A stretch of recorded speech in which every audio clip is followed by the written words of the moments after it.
G'day, I'm Steve, and there's only 2 days left until the Game Week 1 deadline.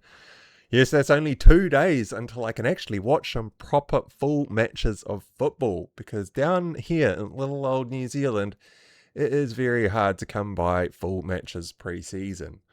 Any of those pre-season warm-up games ain't happening. The Community Shield, I think you even have to go and buy a Stan Sport subscription or something like that. I'm not going to go and do that for just the sake of one match. However, YouTube has been coming to the party for the last couple of seasons.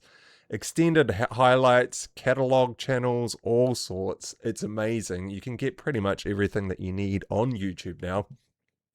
Now, we will be going over some highlights in this video, obviously, some Liverpool highlights, and I will have the timestamps for all of those in the pinned comment, but any of the channels that I'm using will also be in the description as well. So from the last video when I left off, I did say that Liverpool had caught my eye with a beast of a man in his first outing that completely blindsided me. I had not tagged this guy. I didn't know anything about him. I didn't even know what he cost or when he came to Liverpool. But he did come on in the second half against Como. So today we will be covering Ronald Araujo alongside other key Liverpool assets that I've obviously been tracking and interested in, such as Virgil van Dijk and whether he's on the way out. We'll also go through Jacquet, Ngumoha, Gakpo, and Florian Wirtz, who I think might even be the most underrated Liverpool player of all of them. And I won't actually be going through Isak in this video because, well, he's just a great pick, like if you can afford him. But in order to afford Isak, you do have to go and drop Bruno or Haaland, and I have absolutely no plans of doing that. But if you do happen to be on an alternative strategy, I mean, it's got to be Isak that's in, right? Whoever you're dropping, you have to have Isak and alongside if you are going without Bruno or Haaland. Now, this is the second to last video that I will be doing before the Game Week 1 deadline. I will drop a video tomorrow with my final team selection, which will probably only have about 12 hours or so before the actual deadline. Deadline over here is 5:30 a.m. on a Saturday morning, but I will have it out around about 4 or 5 p.m. Friday afternoon New Zealand time, which should be around 5 p.m. or 5 a.m. I think over in the UK. But given it is my second to last video, I will also go through my watch list right at the end of the video that has all of my tagged players that I have tagged as potential differentials, players that I'm keeping track of pre-season, or those that have just moved clubs that I'm interested in. And so I will go through that right at the end in case you are still hunting around for a differential. But with that being said, let's just jump straight on into it with Virgil van Dijk. Right, now, Virgil van Dijk. Now, first of all, this guy is an absolute legend, obviously. He's been playing at Liverpool forever. He's an absolute stalwart in the team. Aerial dominance, intelligent footballer, strong and imposing, reads the game really well, which allows him to get his positioning right on the pitch and, do a lot of interceptions and shut the game down just from the way that he reads the game and where he sets himself up on the pitch. Now, I had to go and check out his stats to see how long he'd been, what he'd racked up at Liverpool, and this man's played 41,600 minutes for 4 different clubs across 16 seasons up till now. 41,600 minutes. That's just mental. 24,250 of those minutes were for Liverpool. 24k minutes. That's insanity. Now, across that time, he has got 27 goals, 8 assists across 270 matches. Now, of course, you don't buy a centre-back for his goals and assists. And, I mean, those are okay stats. They're not terrible stats. They're not amazing stats. But like I said, you don't buy centre-backs for goal scoring. You actually buy centre-backs for defensive solidity. And he has been a defensive monster for a very long time. However, I have been calling him out a little bit the last couple of seasons because I think he has been getting further and further behind the play. Now in 2025-26, so last season just gone, he was still decent on the yellow cards. He only picked up 4 all season. So, I mean, you need 5 before game week, I forget, was it 19 or something? And then you cop a suspension and then another few and you get a two-match suspension for the second hit. But he only got 4 all season long. So that shows that he's still not, going into challenges too bad. He had passing accuracy of 92%. 92%. That's mental. And that is first in the Premier League last season. That is the top pass completion for across all players, right? Second place was Van Heck, and he had 209 fewer passes than the 2,792 passes that Virgil van Dijk did last season. Completed passes that he did last season. So, 2,800 odd passes, and the next closest is 210 behind him. I mean, keeping possession in football is about as crucial as it gets. You want the pill, man. You do not want to lose that ball. When you lose the ball, you got to go and get it back, and that is not easy in the Premier League. But of course, there does come a time for every man. Now, Virgil van Dijk is 42 days into his 35th year of age, right? He's 35, going on 36. Now, if he was a striker, he would have been usurped about 3 years ago. You kind of out of your prime 32, 33, you're starting to slow up. I did my knee when I was 32 because I was just not quite at the same pace, and this guy just took me out, blindsided me, cracked my knee, and that was the end of that. Now, Van Dijk has been slowing, noticeably slowing, especially last season. Now, if he's going through what I went through and what all men eventually go through, your mind is obviously, it actually gets quicker as you get older. Well, I think it gets quicker anyway. You get more sharp, you get more aware, you know a lot more about what's going on in the world. However, your mind lies to you about what your body can achieve, right? Young Steve would have easily got to that ball and not clipped the man on the way through. You think you're faster than you are, your body doesn't quite keep up, and it gets to be quite noticeable. So last season, Virgil van Dijk gave away 4 penalties last season. That's 4 certain goals, or I think 80% if you're on XG for a penalty, right? Now that tally of 4 penalties conceded is the same tally as his previous 8 seasons combined. So for the 8 seasons prior to 2025-26, he only conceded 4 penalties, which just shows his footballing smarts and he knows when to go into tackles and stuff. But last season he conceded 4 in the entire season. Now that's actually quite a lot of goals to be giving away. Now I've noticed him being a bit late to challenges, slow to turn, and unable to cover the ground quick enough, and is often getting caught out of position, which is kind of why Virgil is there, right? He is the position man. He reads the game. He knows where he needs to be, and he is starting to get caught out of position. So you can see this in the Como match, which is what we're going to go through right now. Right, well, yeah, I just recorded a whole section where you couldn't see anything because I'm still on a massive large screen, so we'll drop myself down to a little camera here before we go into Virgil. Now, if I bring my little epic pen on screen here, yeah, put you in there, make sure you can, yeah, okay. So, we are starting in the second half, Liverpool versus Como, Como with the ball. We got Araujo here, and Virgil van Dijk over here, starting in the right position. He's marking his man. Araujo's basically got his man covered, and we'll just roll it forward. Now, I'm just going to roll the play through. right? Now, that looks like Virgil has made an amazing tackle, right? Last second, coming into the box, taking the ball off the toes of that striker.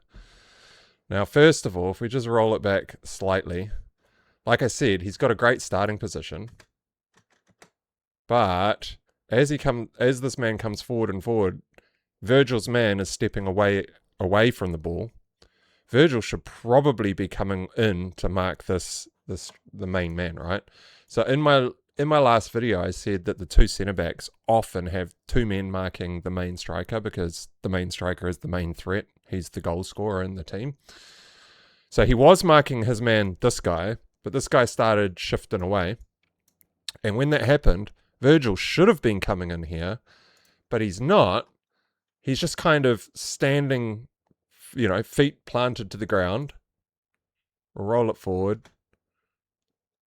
He starts to move quite late, gets the challenge in, does a little bit of a ninja roll, and then has a go at his man out on the right wing. But what you can see from the behind camera, or behind the net camera, right, is if I roll this forward, when this ball comes into this guy, first of all, great turn from this guy, basically takes Araujo completely out of the game, which is the man that is marking him the closest. Great turn. Virgil, as you can see, quite far away at this point. Now, the only reason that Virgil actually gets to make this challenge is because number 11's second touch is him trying to clear his feet so he can have the shot. But when he clears his feet, he does it way too heavy and creates, he lets the ball get way too far away from him. And that is the only reason that Virgil gets to this challenge. But Virgil was going into this challenge regardless. He's not pulling out. He was fully committed, right? So he's just done the turn. That's the clearance of the foot. I mean, it's not much of a clearance of the foot. He has got his back leg going up. He is about to swing, and Virgil is committed. Just gets there in the nick of time. And if that happens any quicker, well, that's another penalty given away, right? So you might say, oh, that's a bit thin, Virgil still got there, he knew what he was doing, he wouldn't have gone into the challenge otherwise. Okay, maybe, but I don't know, he looked fully committed to me. This one, ball's here, still, all of these highlights for Virgil are in the second half because, second half is when the legs are starting to tire and whatnot. So the ball's here, Como's got it. We've got a very high midfield line from Liverpool.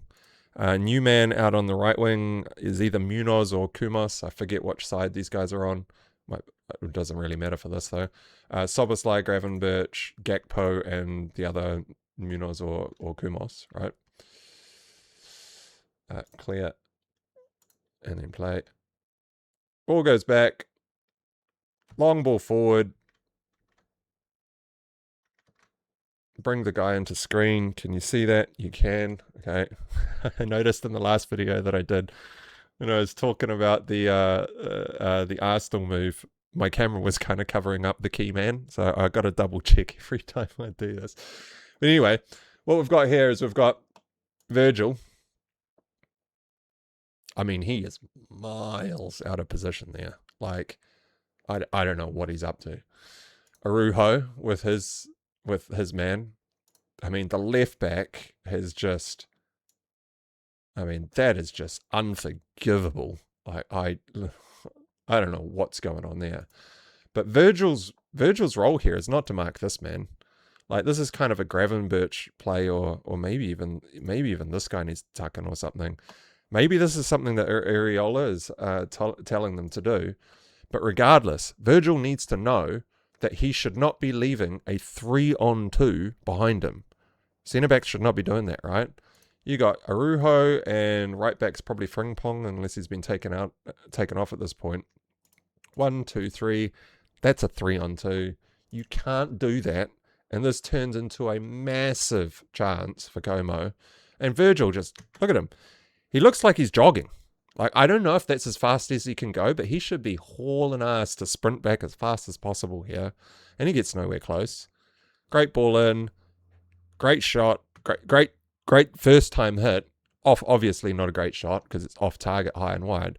But like a Premier League striker there, like a Haaland or an Isak or a João Pedro or someone, they are almost certainly hitting the target there, and that's a big chance gone, right? Virgil, miles behind the play. Didn't even know it left a 3-on-2 behind him. Again, second half, right? The ball. This is the start of the highlight, but it must have been just a play around the back here. It's come from the keeper. It's going into this guy. Right? Como is deep in their own half, right? One touch. Long ball. Just a long ball. Okay, can you guys see that? Yeah, you can see that. All right. That's Virgil. I mean, I don't know. I don't know what's going on there. Like, why is he not goal side? Like, that is not goal side. Araujo he's done right. He's in the right spot. He needs to be on this line with the striker. They probably started in their own half because, I mean, the ball was so deep. But if they started in their own half, what is Virgil up to? I don't know what he's doing there. And again, slow, laboured, knows he's not getting there.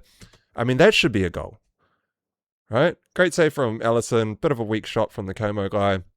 There was heaps of space to like chip over Alisson there. That should be an easy goal. And look at Virgil. He knows. Head down, looking at the ground.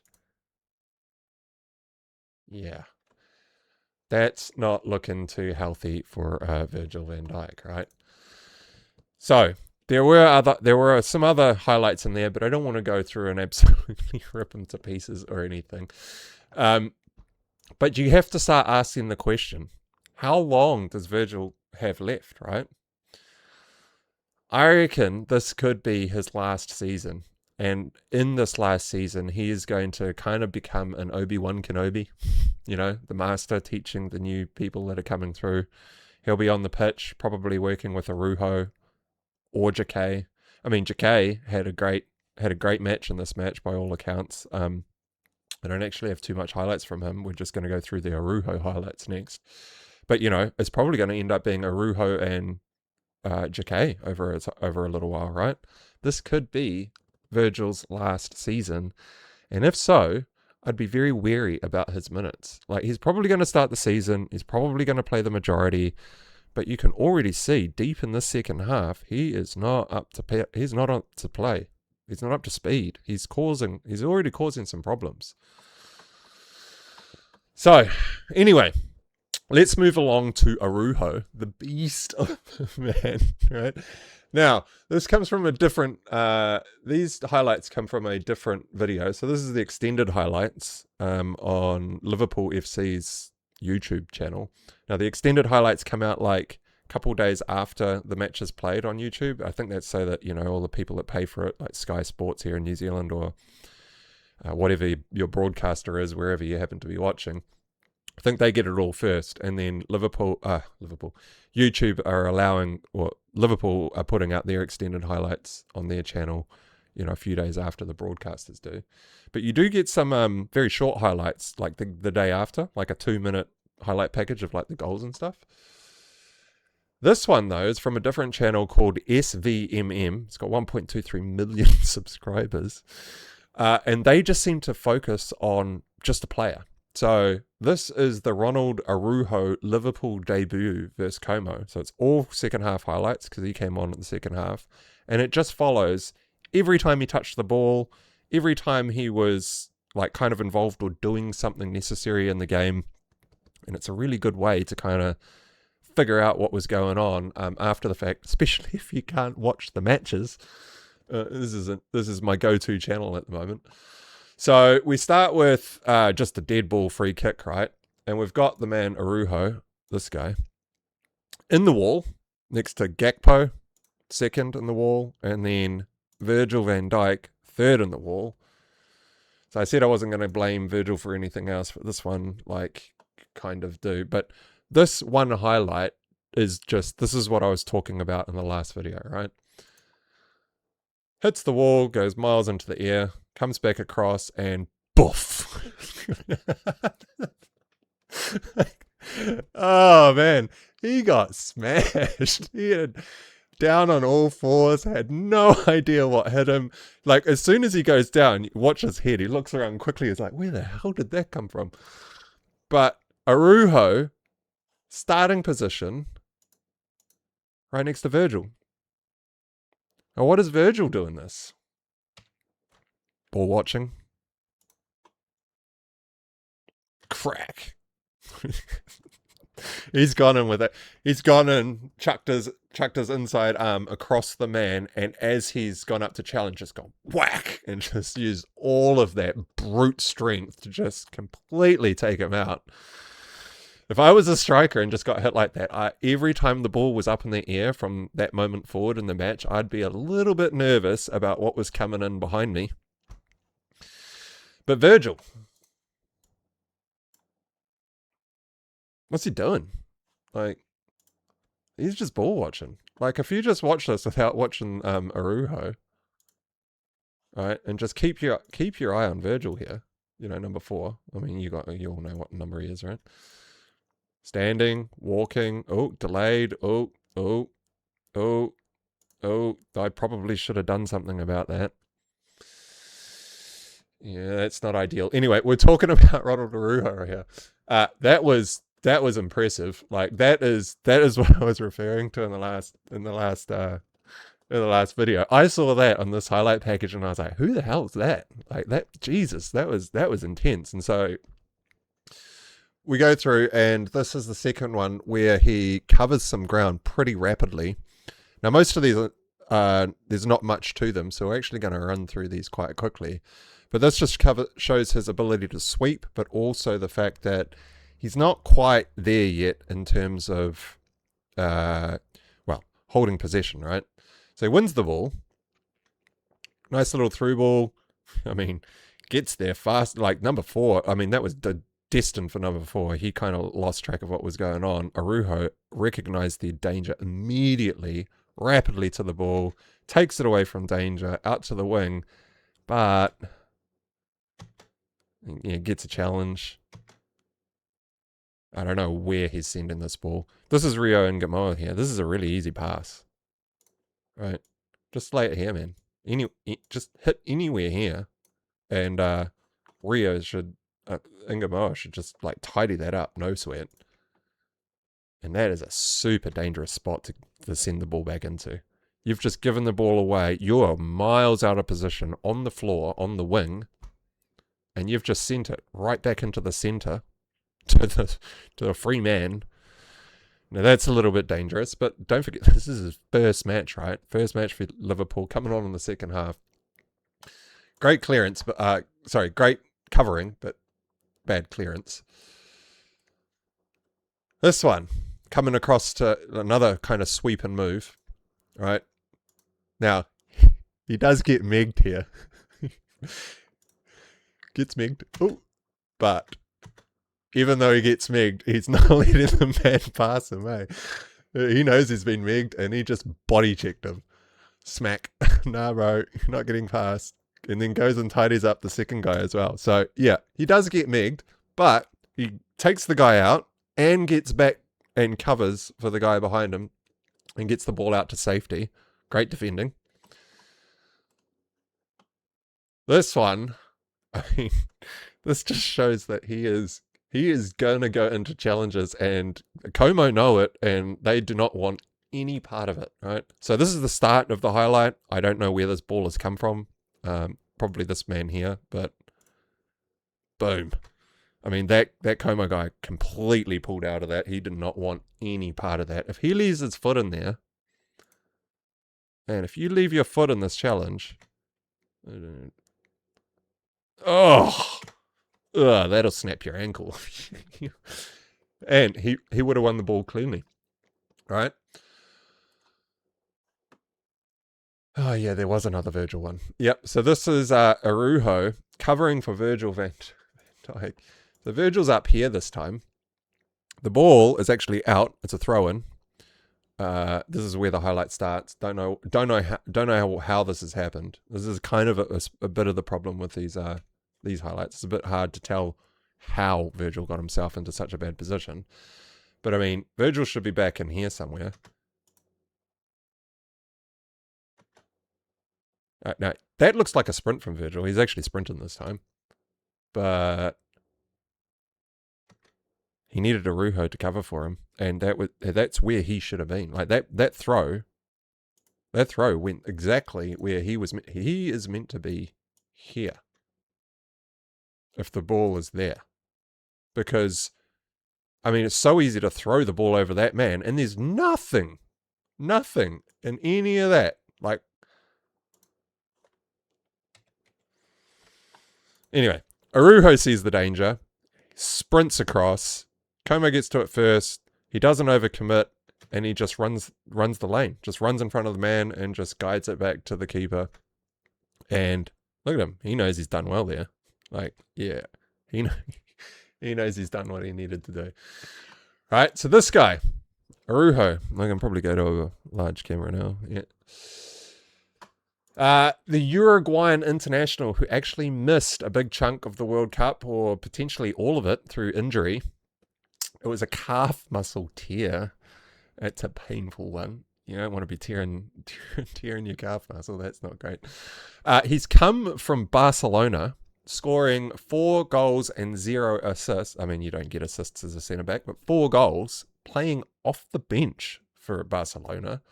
Now, 4 goals off the bench is decent going. Like, you'd be happy with 4 goals from a centre-back for a complete season, starting and playing 90 minutes every match. But he's scored 4 goals off the bench, playing for Barcelona last year. Now, I have covered all of that. Just go through my notes, make sure. Yeah. So, the next guy that we're going to go through is Jacquet. Now, Jacquet is the guy that I actually tuned in to watch.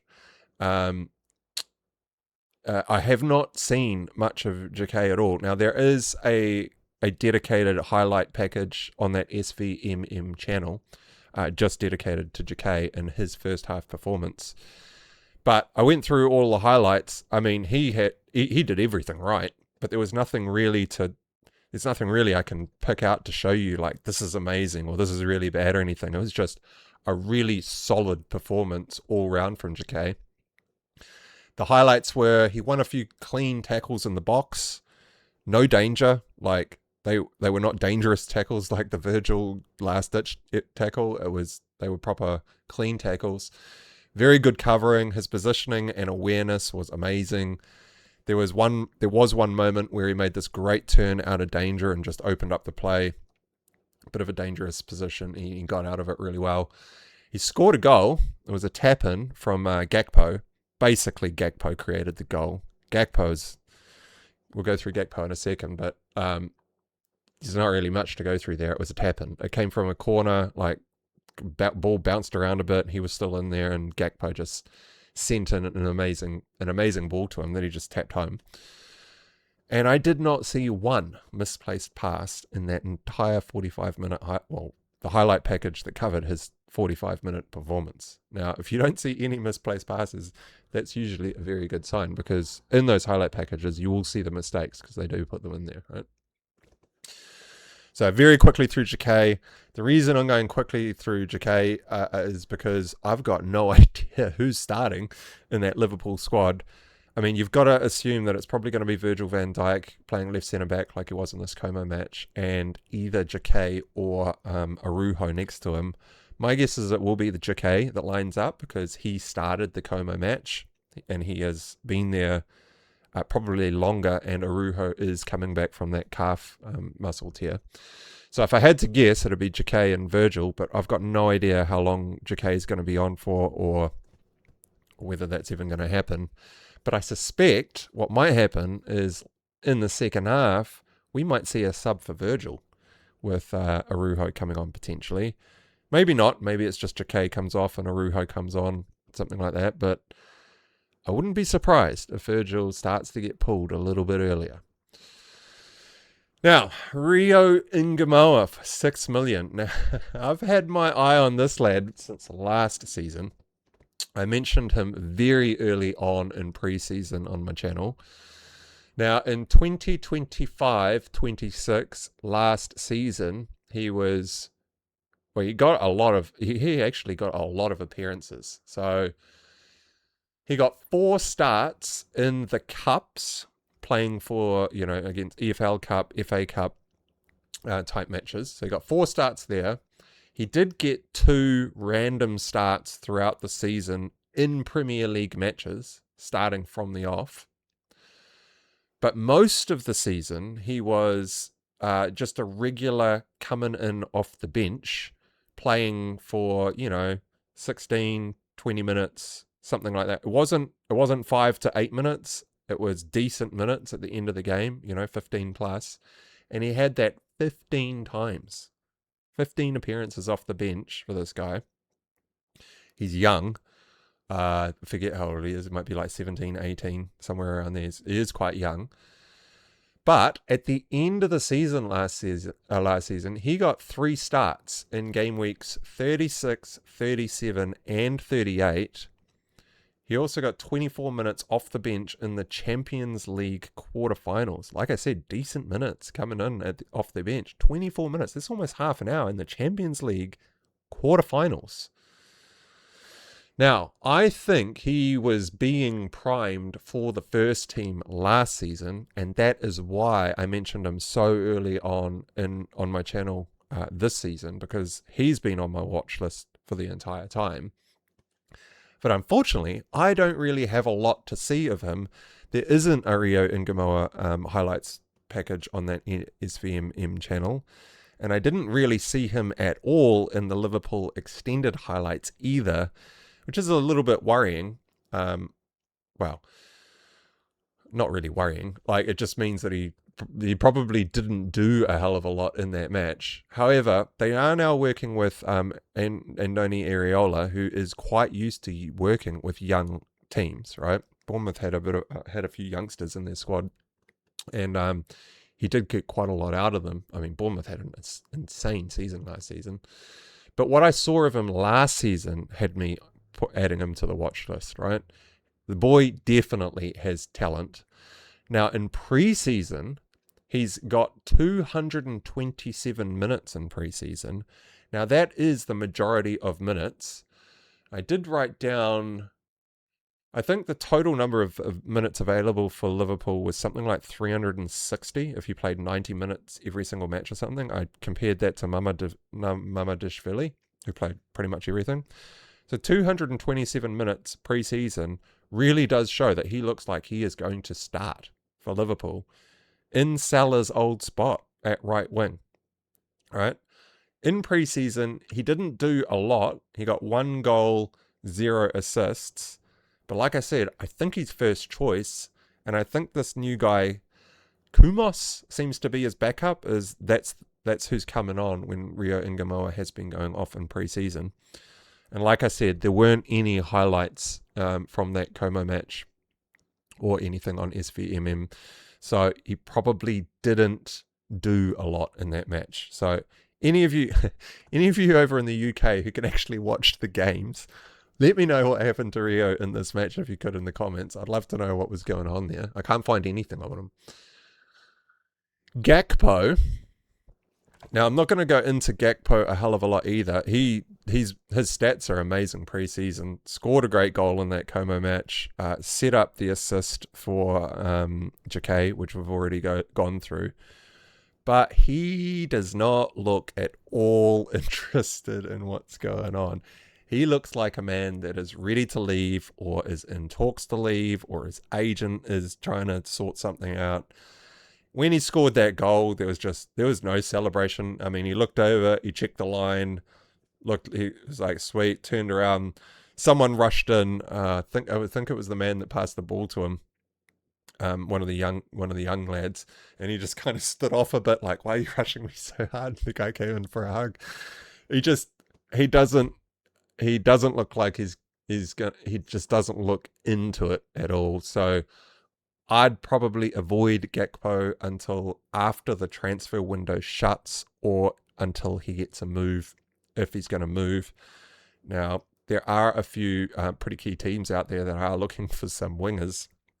We're going to go through my watch list in a second. But who knows? Gakpo could end up somewhere and become a really good asset, potentially playing out of position, right? Might be playing up front somewhere, or potentially getting a lot more minutes than he was at Liverpool. And then finally, we have Florian Wirtz, who I think is the main man flying under the radar at Liverpool. 7.5 million in FPL. Now, this guy is absolute quality. I've been watching him a lot. Last season, he was in so many goal-scoring positions that it was ridiculous. Like, he just needed one more pass, and no one passed the ball to him. It must have been the most frustrating season for Florian Wirtz that if that was me, I would be having words with my teammates. Hey, there was so many spots where it was like, 3-on-1, and the guy on the ball has got, options left and right, and only one man in front of him, and Wirtz is like the perfect pass because he's just got this easy goal, and the guy shoots, or he passes to his left, or he shoots again, or he loses the ball. It was just, man, it just happened over and over and over again. Now, if Areola can get them to find Florian Wirtz when he is in those positions, I think you will find that he will actually do very well in this team. And you could see a little bit of that in the big chance that he created for Isaac. Now, there's a highlight in the extended highlights on the Como extended highlights game where the ball comes into him, and he's in the box, crowd of people. Isaac's coming in on the ball, in like making this run, and he just knocks the ball down out of the air straight into his path to create this big shooting opportunity for Isaac, which he doesn't score, so it won't go down on any stats anywhere. But I mean, perfect. Setting up his mate. 2 goals, 0 assists preseason for Wirtz. He only got 175 minutes. Remember, I said Rio. I mean, this is a good comparison, actually. I didn't even think about comparing this, but Ngumoha, what did he get? He got... how can I not see these stats? It's like 200 odd minutes or something. 227 minutes. So he got 227 for Rio Ngumoha, but only 175 for Florian Wirtz. Across pre-season, though, he got 11.25 DEFCON playing as a cam. I mean, I don't even know how that... 11.25, sorry, DEFCON per 90 as a cam. Like, per 90 as a cam. I don't know how he's doing that from the cam role. For comparison, Gravenberch, the CDM, got 14.71, and they were 2 of the top 3 in that Liverpool squad across all of pre-season. I mean, you're not buying Florian Wirtz for a DEFCON guy, but if he is winning possession, like, in that cam role, like, that often, like, DEFCON is, you're getting your tackles, you're getting your blocks, and you're getting your interceptions, and if he's doing that, like, that high up the pitch, like, he could just be sitting in front of goal with, or like, an easy pass off to Isaac, who's, like, got no one around him. I mean, he could be a bit of a sleeper. That he's on my watch list. Well, I'm pretty sure I put him on my watch list. Anyway, we are going to go through my watch list just before we close off this video. So, transfers. I could probably, I'll probably have to take myself up there. Yeah. And my watch list. Right. Obviously, we're not going through every single player on this watch list. And I've... can you see that? Hold on. That's a bit better. Right. Okay. So, who have we got here? So, we've got Trey Hume. He's in my squad. We got Rodon. Ezri Konsa has a deal that is agreed with Arsenal. So, Ezri Konsa is off to Arsenal.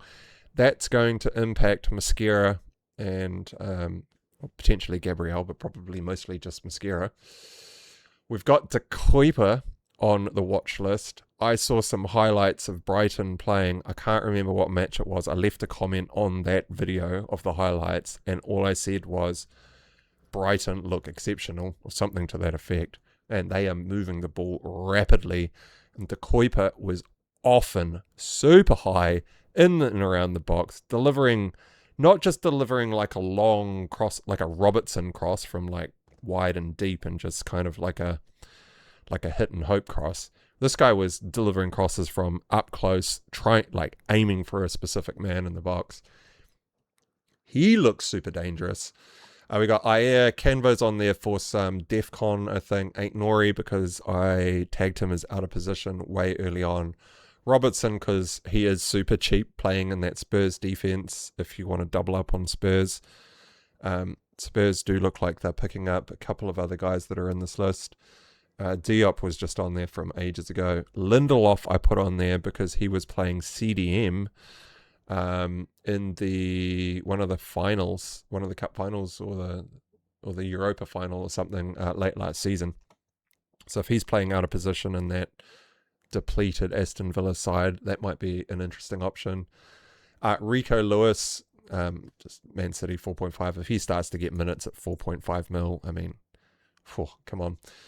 I don't know why FPL does this, but the rest of the defenders are on the second page, which is a bit weird.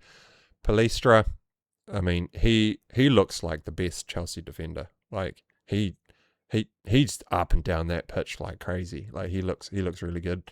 Desazi is on here because he is going or heading to Palace, or they're working on a loan deal to send him to Palace. Thomas, I think, was the second best 4.0 option as a defender when I chucked him on. Jacquet and Araujo, we've just gone through. Didic is new to Newcastle. Midfielders, Enzo Lefebvre was in one of my earlier drafts a couple of videos ago. Fernandes was there because United were looking at buying him for a while, and I really wanted to see what he was going to be like. Gomez because other people are talking about him. I'm just going to keep tabs on him. I don't think he's any sort of amazing pick or anything. Dorgu because, well, I've been talking about Dorgu enough. Reinders because I think he's going to get sold or loaned or hidden somewhere. We're going to keep tabs on him. Tonali, he was going to get sold. Now he's at Spurs, so I want to keep an eye on him. Brennan Johnson is now at Everton. He could be a really interesting option at 6 mil.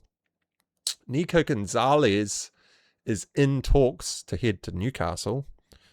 Now, Newcastle have obviously sold Tonali and sold everyone, basically. Sold all their players. Nico Gonzalez probably going to get some really good minutes at 5.5 million in that Man City midfield. I mean, that could be a really interesting price if Newcastle don't get absolutely smoked, like I think they're probably going to get. Like, it's not looking good. That first Liverpool game for Newcastle. I mean, just listen to was it Jaisel, the new manager? He is super worried about this first Liverpool match. I think he's worried about like a 5-0 defeat or something. It does not look good for. It does not look good at the moment for Newcastle. Belieber, there is an active bid from United to pick up Belieber from Brighton. Now that would be a really good purchase if we can snipe him. That'd be amazing. Andre Santos is there because I've been talking about him and he was been in my drafts for a bit, and I'm still keen to go with him if he looks like he's going to get DEFCON and stuff. Rio Ngumoha have just been through. Savinho is on the list alongside Marmoush because there is a deal or a supposed deal in the works for Marmoush and Savinho to go off to Spurs. That Harry Kane money is just flying out the door. If they buy Marmoush, I did say a while ago, I don't rate Richarlison. And even, like, what was it? Even last season, we had Solanke was just basically injured for the entire season last season. And for all of those minutes when Solanke was injured and not even able to play up front, Richarlison wasn't playing all of the minutes. And that tells you a lot. Like, I don't know about Richarlison. I mean, he's a very in-form, out-of-form player, kind of like James Maddison, right? If his head's not right, his football suffers massively. Anyway, Savinho's on the list. Dalman, because if he starts getting starts at Arsenal, he's not going to though. They've bought probably too many. Tyreek George at Everton could be interesting. Norgard at Everton, or he's currently injured, but he could also be interesting. Shea Lacey. Yeah, the interesting thing about Shea Lacey is Xerxes is there's talks going on for Xerxes to be leaving, heading off to either Juventus or Napoli. Now, if we sell Xerxes, he's the backup cam basically for Bruno Fernandes, and if we sell Xerxes, then who's the backup cam at United? Well, I think it might be Shea Lacey. If Shea Lacey gets on at cam, I'd love to see what he can do in there. Maybe Bruno goes a bit deeper or something, or maybe Bruno's legs are tiring and he can't play the full 90 minutes. Who knows? Manzambi, I started talking about way early on, but he's been injured and we just can't see. I can't see what he's like. I've seen some highlights. That's about it. Sangari, Quinda, Enciso has gone back to Ipswich. He looks like he's going to just walk straight into that team and probably start from the off. I don't think you really want a 5.5 mil Ipswich midfielder. Like, I've got Lewis Skelly in my team. He's a way more interesting option at 5.5 mil, but he's on the list just to keep an eye on because Enciso's a good player. And he might end up, playing some sort of very advanced role, which could be interesting. Munoz and Kumas, the two guys that I mentioned in the Liverpool highlights, just keep tabs on them because I know nothing about these players. Kusi Asari because he might get some minutes. And then for the forwards, Richarlison is on the list just to see how he goes. Bobby's on the list because, well, we are so short of forwards that I was considering Bobby for a while at 6 mil. Mamouche, like I said, is on the list because there's talks that he might be going to Spurs, and Wissa is also on the list because if he can get fit and stay fit and start to play 90 minutes at 6 million, playing probably up front for Newcastle, if Newcastle cannot be absolutely trash, then he could be a really interesting pick. But all right, well, that's this video. So if you found this thought-provoking, make sure to give this video a like to let YouTube know to chuck my next video on your home screen. That next video will be my team selection video, and it will only be out roughly 12 hours or so before deadline, so there won't be much time to watch it. And if you want to follow along the journey, by all means, hit that subscribe button while you're down there. And if you happen to not like this video, well then, I thank you for listening this long. Until next time, ciao.